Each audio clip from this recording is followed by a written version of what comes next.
Starting off tonight's showcase will be William Skinner, class of 2022, and his first year doing forensics, though we've been pestering him about it since middle school. His event is known as Declamation. For those of you who don't know what Declamation is, it's pretty much a reimagining of a speech that somebody else has given in the past. Will be giving a TED Talk by PTSD psychologist Hector Garcia. So, without further ado, I present to you Will Skinner with "We train soldiers for war, let's train them to come home too." Take it away, Will.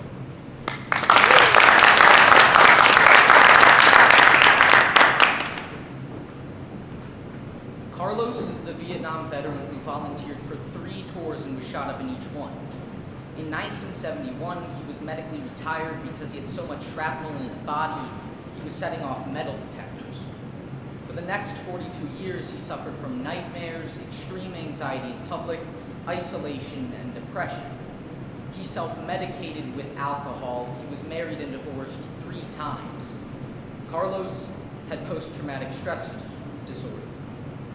In his 2016 TED Talk, Hector Garcia discusses the causes and effects of PTSD. He shares his experiences working as a psychologist. Today, hundreds of thousands of military veterans have experienced combat. Many have been shot at, wounded, or witnessed death up close. These events can lead to PTSD.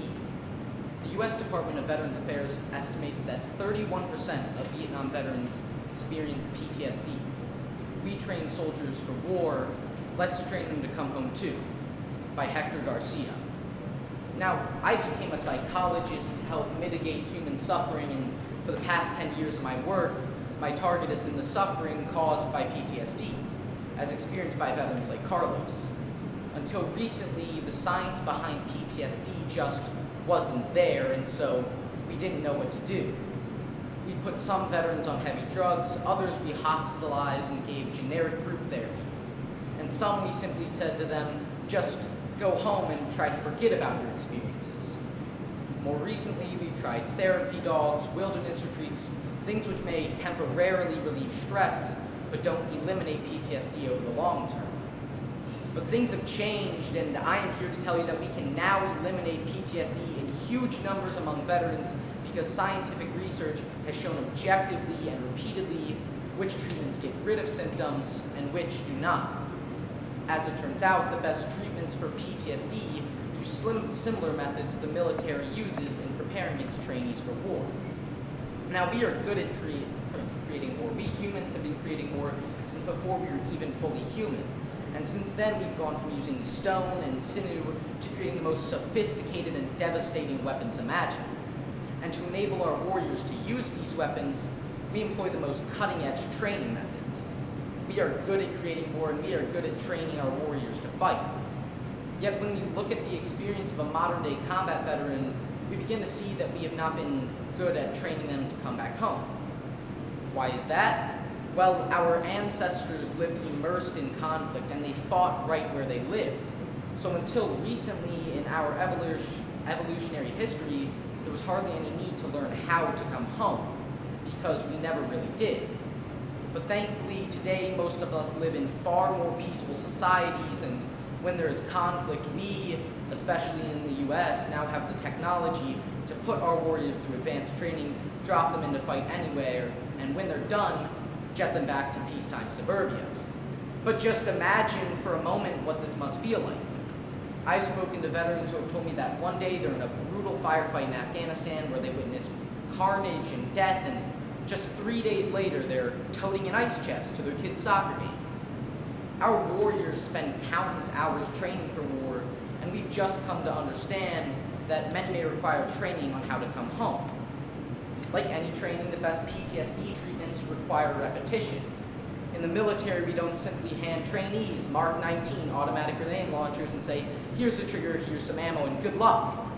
No, we train them on the range and in specific contexts over and over and over until lifting their weapon and engaging their target is so ingrained into muscle memory, it can be done without even thinking. The same holds for training-based treatments. The first of these treatments is cognitive therapy, which is a sort of mental recalibration. When soldiers come home from war, their way of mentally framing the world is calibrated onto an immensely more dangerous environment. And when you try to overlay that mind frame onto a peacetime environment, you get problems. You begin drowning in worries about dangers that aren't present. You begin not trusting family or friends, which is not to say there are no dangers in civilian life. There are. It's just the chances of encountering them compared to combat are astronomically lower. So we never advise veterans to turn off caution completely. We do train them, however, to adjust caution according to where they are. If you find yourself in a bad neighborhood, you turn it up. Out to dinner with family or friends, you turn it way down. We train veterans to be fiercely rational, to systematically gauge the actual statistical probability of encountering, say, an IED here in peacetime America. With enough practice, those recalibrations stick. The next treatment is exposure therapy, and this is similar to field training and the fastest of the proven effective treatments out there. You remember Carlos? This is the treatment he chose. And so we started off by giving him exercises, for him challenging ones, going to a grocery store, to a movie theater, to a shopping mall, to a restaurant, sitting with his back to the door and critically staying in these environments. At first, he was afraid. He wanted to sit where he could scan the room, plan escape routes, get his hands on a makeshift weapon. And he wanted to leave, but he didn't. He remembered his training in the Marine Corps and he pushed through his discomfort. And every time he did this, his anxiety ratcheted down a little bit, and then a little bit more, and then a little bit more. Until in the end, he had effectively relearned how to sit in a public space and simply enjoy himself. He also listened to recordings of his combat experiences. He listened to these recordings over and over and over until those memories no longer generated any anxiety. He processed his memories so much that his brain no longer needed to return to any of them in his sleep. And I spoke with him a year after treatment, and he told me, "Doc, this is the first time in 43 years I haven't had nightmares." Carlos can now enjoy outings with his grandchildren, which he couldn't even do with his own children. And what's amazing to me is that after 43 years of suffering, it took him only 10 weeks of intense training to get his life back. And I spoke with him and he told me, "I know I can't get all those years back, but at least now, whatever days I have left on this earth, I can live them in peace." He also told me, "I hope these younger veterans don't wait to get the help they need." And that's my hope too, because life is short, and if you're fortunate enough to have survived war or any kind of traumatic experience, you owe it to yourself to live your life well, and you shouldn't wait to get the training you need to make that happen.